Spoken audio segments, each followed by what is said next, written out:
In this lesson, we'll explore the details of what happens during the phases of meiosis. Meiosis, sometimes called reduction division, is the type of cell division that produces gametes. By gametes, we mean sex cells, such as sperm cells in males and egg cells in females. Meiosis is broken down into two stages of cell division, called meiosis I and meiosis II. Meiosis I has four phases: prophase I, metaphase I, anaphase I, and telophase I. And meiosis II also has four phases: prophase II, metaphase II, anaphase II, and telophase II. Let's look at what happens during meiosis I. Prophase I starts with a diploid cell. Its chromatin contains two uncoiled, spread-out sets of chromosomes, one from each parent. After the DNA in the chromatin replicates, it condenses into the more familiar X-shaped chromosomes. The replicated DNA is the same in the identical sister chromatids of each chromosome. In a process called synapsis, each chromosome pairs up with and binds to its corresponding homologous chromosome, forming a tetrad.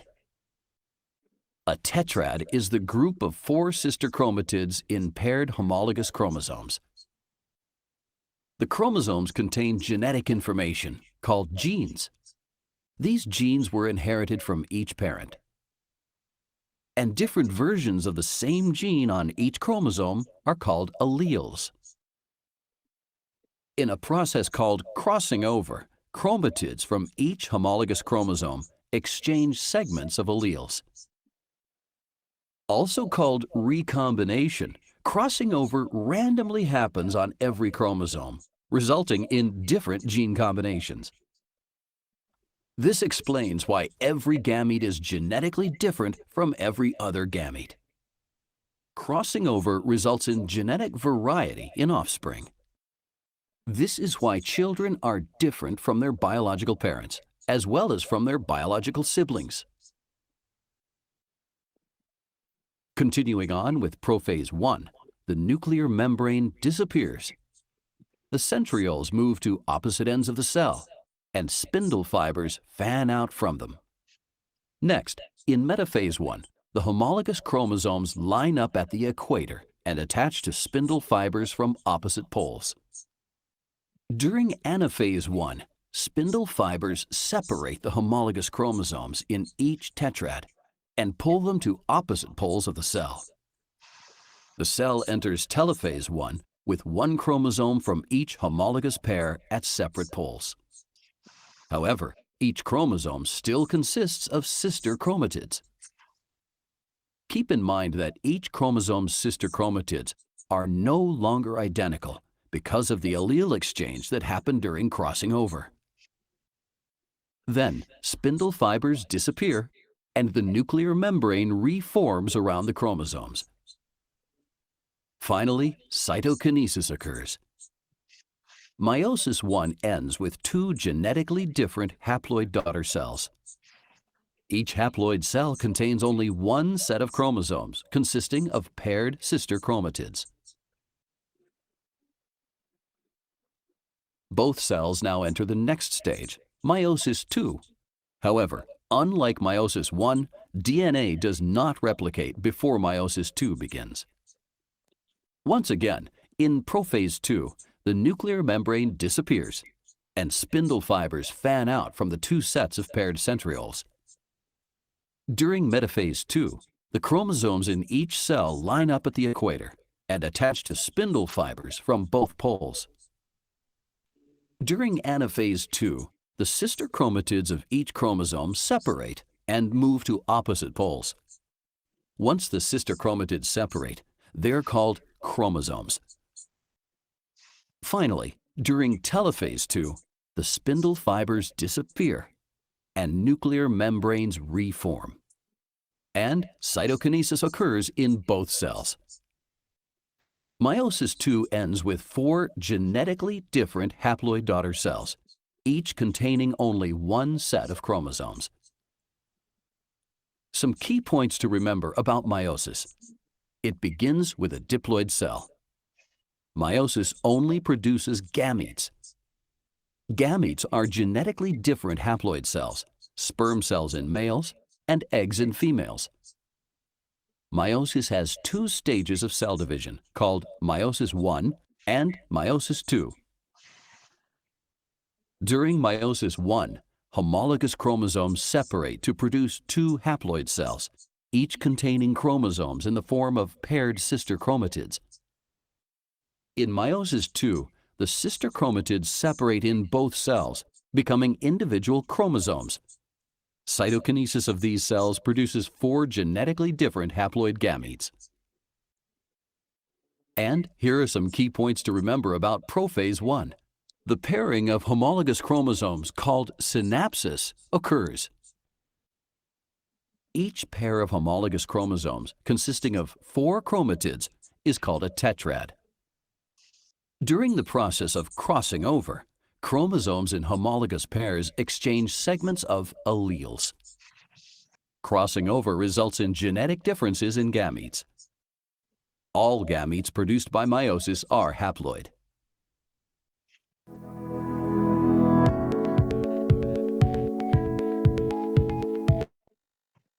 Okay? So I hope that video will help you better understand, no, the process of meiosis cell division po. Okay? So magkaroon na tayo no ng in-depth discussion about this one. So what is this meiosis o yung tinatawag nating formation ng gametes? Okay? So when you say gametes, this is your reproductive cells, no? The egg and the sperm. So right after meiosis happen, no, you will now have four unique or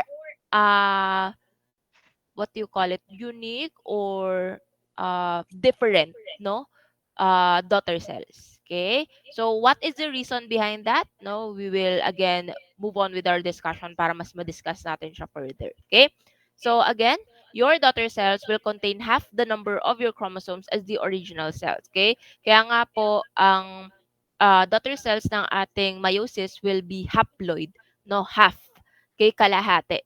Right? So that one will be the number of chromosomes inside your daughter cells for meiosis po. It will now produces your gamete, no? Eggs for the female, sperm for the male. So it occurs in testis sa mga males, known as the spermatogenesis, and ovaries naman po sa female, known as the oogenesis po. Okay? Yan. So why do we need meiosis? So of course, no, meiosis is for reproduction, so sexual reproduction to be exact. So when you have your haploid gametes, no, your 1N and your 1N, like for example, you have your egg and the sperm, and they are brought together, no, or brought together through the process of fertilization, you will now have what you call the diploid, no, cell known as the zygote po. Okay? And it will now form another organism. Okay? So, a baby to be exact. Okay? Yan. So, yun yung role ng meiosis. Yeah. So, this is what it looks like. So, you have your haploid sperm no nanggaling dun sa parent. Haploid also for the female. Okay? Egg naman po. So, if for example, the number of chromosomes for a haploid sperm and an egg is 3, okay? So, 3 plus 3, magmo-merge sila together. You will now have your 2N, no? Okay, your diploid zygote po. So, 3 plus 3, ang number of chromosomes nito will be 6 po. So, ganun yung itsura niya. No? So, kung gagawa tayo ng illustration or visualization, ganito po yung magiging itsura niya. So, you have your 3 chromosomes from your mother, 3 chromosomes from the father, no? So, a total of 6 chromosomes for the diploid zygote or the baby po. Okay? So, buo na siya, kumbaga. Okay? Yan. Next. Alright. So, replication of chromosomes. So, saan nga ulit nangyayari ito? During the interphase po. And what specific part of the interphase do DNA replication happens? Saan? Anyone? Who knows? Yes. Miss Lenchico. S phase po. Very good. The S phase or the synthesis phase po. So this is where the DNA replication happens. So meron kang single strand of DNA, but during the S phase of your interphase po, magdodoble siya, no? And they will be joined together with the help of the centromere. So this is what it looks like. So ito yung nabanggit ko kanina, no? So ito po ay isang strand, and this is known as the sister chromatids. Okay, these sister chromatids will be put together with the help of the centromere. Okay, so yan. Next.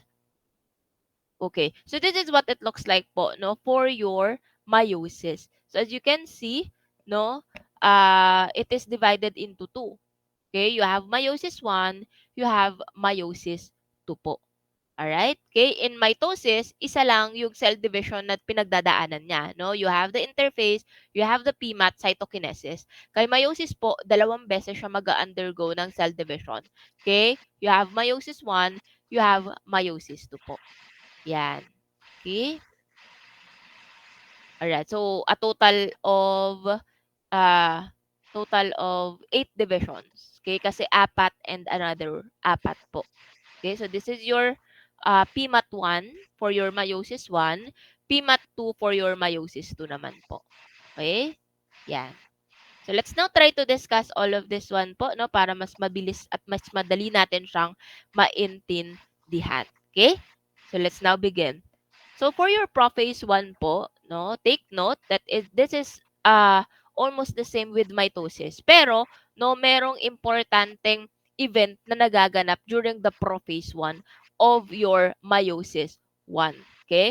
So meron ka pa ring mga chromosomes dito, no? Meron ka pa ring mga centrioles, no, meron ka pa ring nucleus and nuclear membrane na nag-start na mag-disintegrate, no, same lang din with the prophase 1 of your mitosis. However, no, during the late prophase stage, no, of your meiosis 1, okay, you will now see what we call crossing over. So ito yung pinaka-importanteng event, no, sa meiosis na nagkukos ng tinatawag nating variation pagdating dun sa mga organisms na nabubuo, no, right after meiosis. Okay? So your chromosome will condense, your spindle fiber will form, your nuclear envelope fragment will now start to disintegrate, same with your nucleolus. So technically parang pareho lang talaga siya, no, ng ating excuse me, mitosis 1. Mitosis, I mean, no, from prophase I mean of mitosis. Okay? Pero dito, no, nagkakaroon ng crossing over. So ano ba yung crossing over na tinatawag natin? Okay? Your homologous chromosome, so yung mga chromosomes mo, no? Itong mga to, no? Maghahanap siya ng kanyang mga homologs. Yung kapareho niya ng size and kapareho niya ng shape. Okay? So hahanap siya ngayon ng partner. Okay? So once makahanap siya ng partner, magko-crossover sila. Okay? So mag-overlap silang pareho. After nilang mag-overlap, no, they will now be called tetrad. So yung dalawang chromosomes mo na nag-overlap, okay, tatawagin natin silang tetrad. Once this tetrad, no, are already over each other, okay, their genes will now start to exchange. Okay? And the exchange will be random. Hindi mo alam kung alin ang magpapalit, no? Pwedeng yung foot, yung bandang paa ng iyong chromosomes, pwedeng yung bandang taas, pwedeng yung gitna, no? So it's gonna be random. And this is the reason why, no, there is what we call genetic recombination. So kahit na magkakapatid kayo, no, of the same parents, mother and father, no, magkakaiba pa rin kayo ng physical characteristics, no, ng genetic makeup of course, no, dahil nga po sa tinatawag nating crossing over. Okay? So, yun yung reason bakit po nangyayari yung mga ganon. So, this is what it looks like. So, you have your duplicated maternal and paternal chromosome. Okay? So, magko-crossover. So, sabi ko nga kanina, no, maghahanap sila ng partner. Okay? Homologous chromosome po ang tawag doon or homologs. So, once makahanap sila ng partner, this is based on their shape and size, of course, no? Okay? Magyayakapan sila. Okay? So, they will now be called tetrad. Alright? Magko-crossover sila. Okay? After crossing over, no, magpapalit din yung kani-kanilang mga genes. So, it depends, no, kung saan portion ang magkakapalitan. Pwedeng sa bandang ibaba, taas, gitna, Okay, baba at taas, so something like that, no? So crossing over multiplies the already huge number of different gamete types produced by independent assortment. So kaya again, no, kahit magkakapatid kayo sa iisang nanay at tatay, magkakaiba pa rin po yung ating genetic makeup and of course physical characteristics po. Okay? So that is for your prophase 1. So technically, no, ito yung pinaka-importanteng event, no, pagdating sa prophase 1 po. Okay? Crossing over to be exact. Next, after, no, so meron ka na ngayong mga chromosomes na nakapag-crossover, no? So, kung mapapansin natin dito sa photo, meron na tayong isang chromosome na may kulay blue na body with a green feet right here sa kabilang side. And then, kabaligtaran naman siya netong kabila. Okay? So, ito ay mga homologs na nag-crossover kanina. No? So, naging tetrad sila. Tapos, nagpalitan sila ng genes. Okay? So, as you can see from here.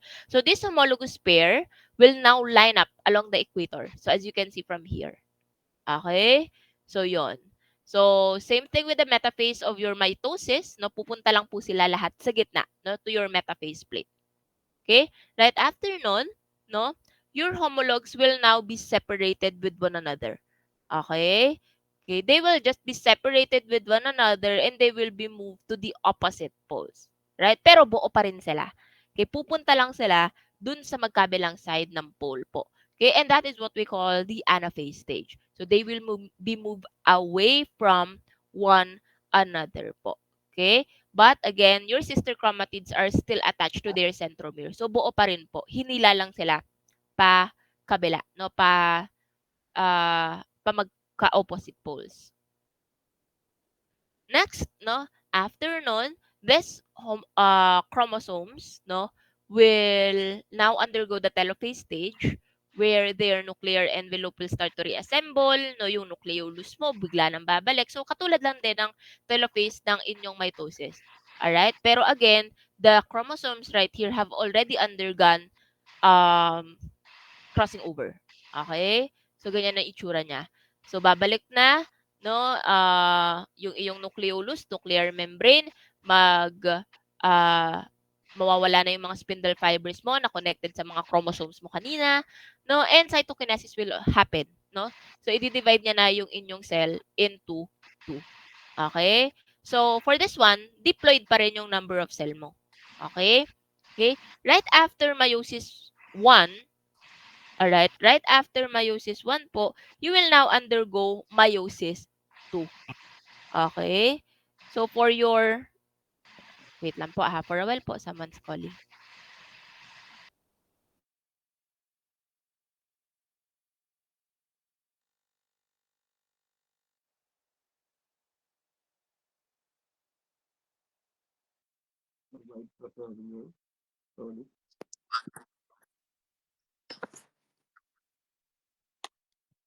Sabi nga pre, pag nagsasagutan, nakahiga ako.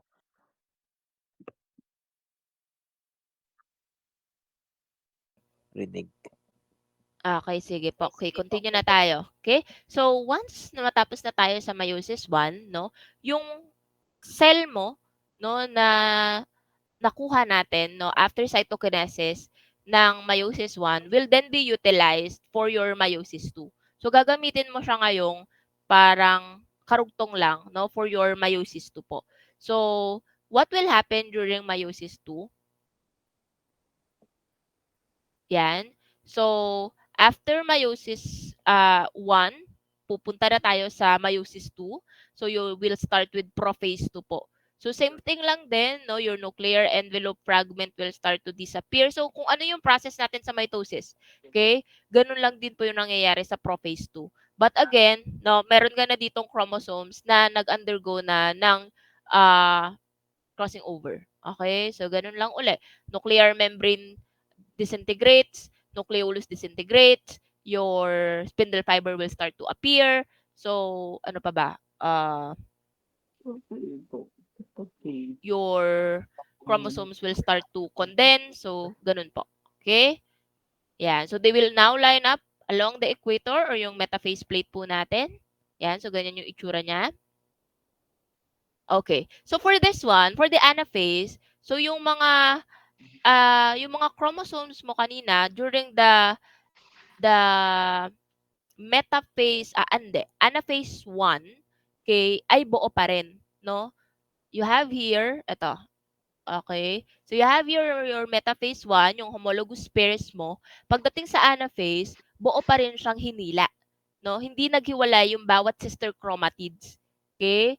Hinila lang po sila papunta dun sa opposite poles. Kaya buo pa rin po yung mga chromosomes after telophase.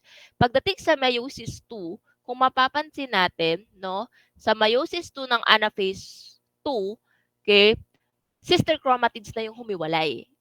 Okay? So, hindi na buo yung chromosomes po natin. So, each of the sister chromatids will then be separated away from one another and they will now be placed onto the opposite poles po. Okay? So, ayan. Ganito na yung magiging structure na. Okay? So, as you can see from here, you now have, okay, anaphase 2. After anaphase 2, meron ka na ngayong telophase 2. So, telophase 2, all of those chromosomes, yung sister chromatids mo na tagdadalawa, no, will now undergo telophase 2.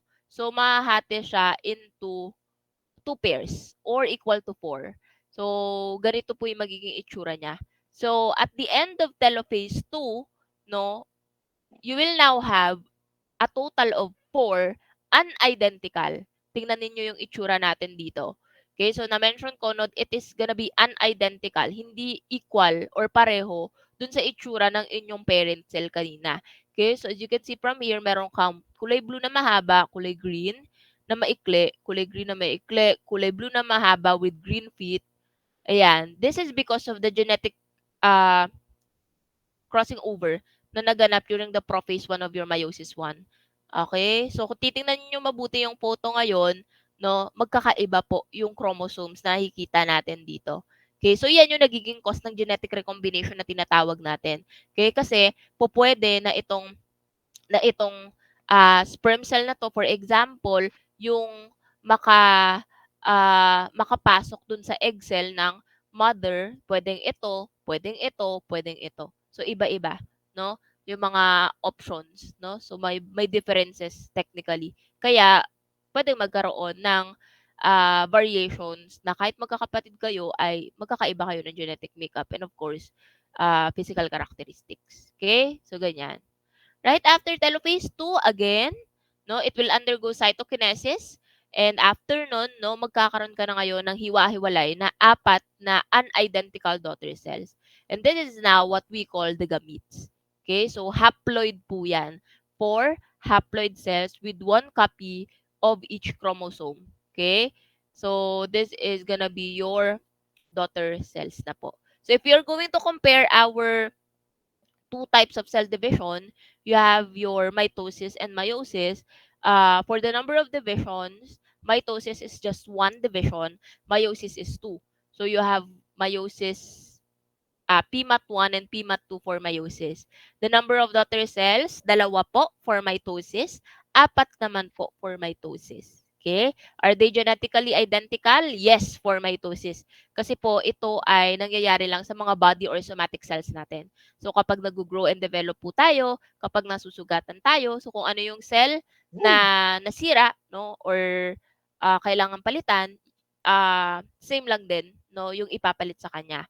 For meiosis po, that technically no, because this is for your sexual reproduction po, no, for the gametes, egg and sperm cell.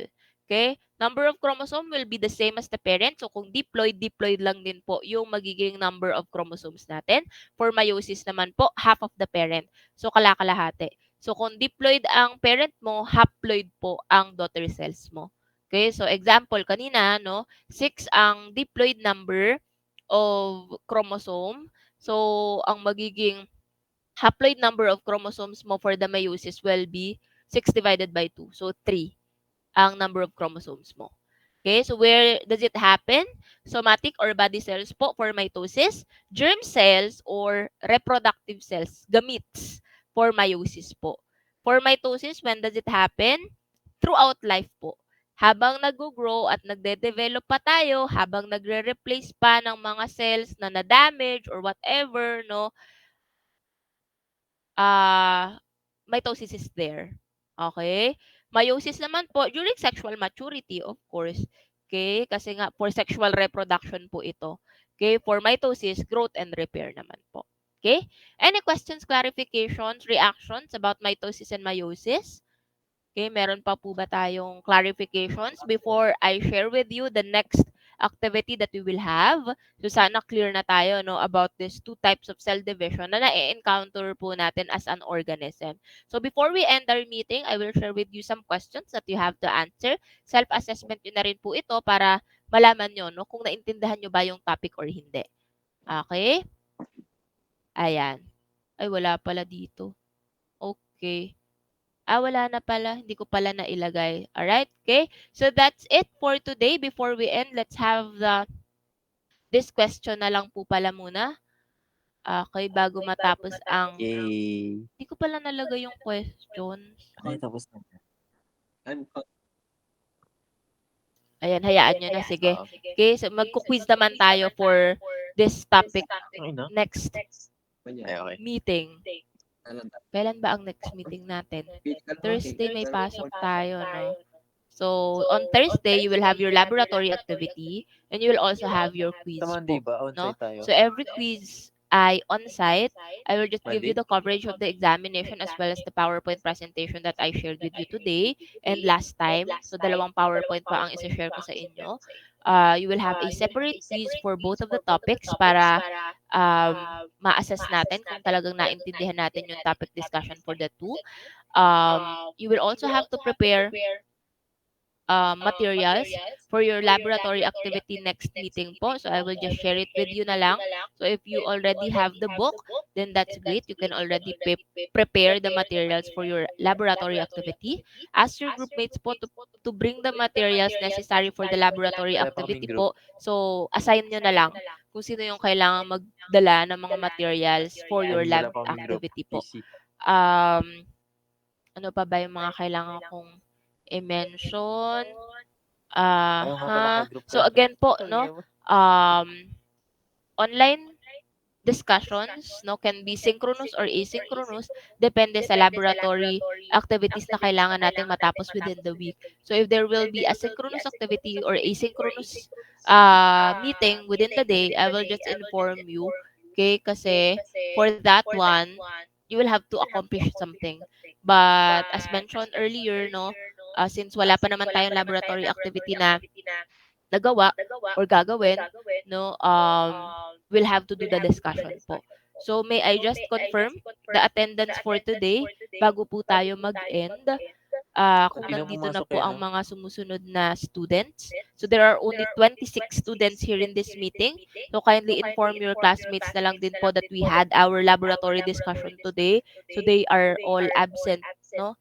40 pa naman kayo. So, marami-rami yung absent ngayong araw. Okay? So, I hope that they will all be ready for the quiz next meeting po. Okay? So, we have Aligudi. Sige po. I will just dictate the names of the students na lang. Okay, one by one, especially for those who were not around kanina. Aligna Judy, are you here? Brucal, Castillo. Kindly use the microphone po or chat box ha to confirm. Castillo, Daluro, Present po, ma'am. Daluro? Is that Yes Daluro? po. Okay, thank you po. Na-late lang po, ma'am. Sorry po. Alright, no problem po. Salamat. Wait lang po. Miss Daluro, Miss De Belen, Miss De Jesus, Present po. Miss, who is that? Monique? Si De Jesus. Okay, thank you po.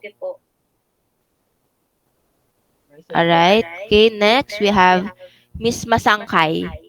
Si Juliana ba yun? Nag-message kanina. Okay, thank you po. Miss Masangkay, Miss Orit, Miss Pinta. Orit is here. Ayan, okay, salamat po. Next, Miss Pinka, Miss Salanga, Miss Tiangco, Mr. Aniyag, Mr. Aris, Mr. Calderon, Mr. Delgado, Mr. Espeja, Mr. Interior, Mr. Mac. Present po. Okay, thank you. Delgado po, present. Alright po. Who's that? Masa. Miss Masa is here? Is Masa around? Yes po. Okay. Thank you po. Delgado din po, ma'am. Sino po ito? Si Sean Ethan. Okay, Delgado is here.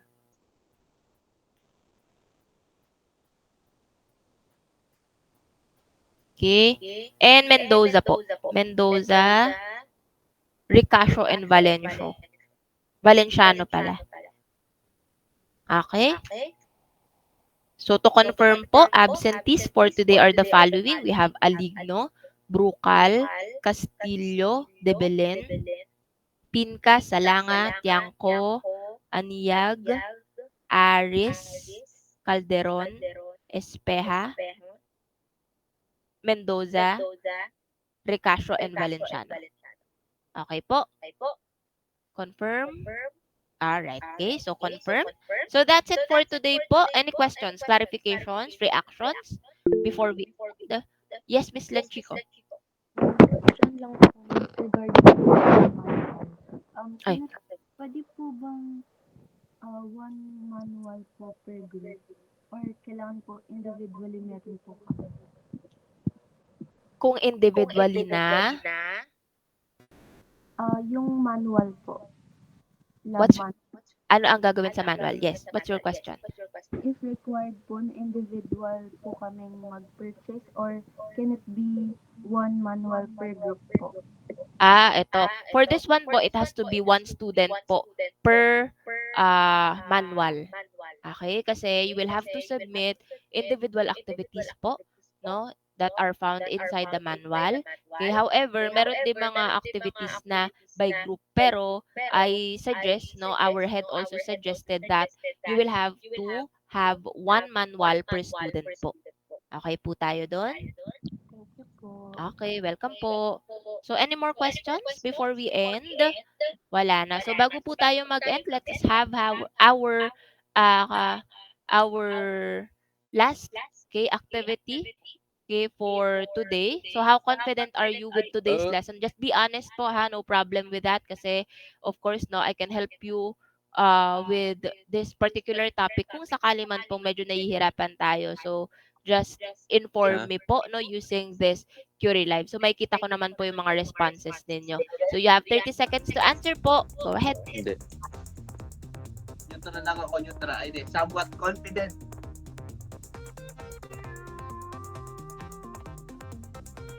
I am somewhat confident.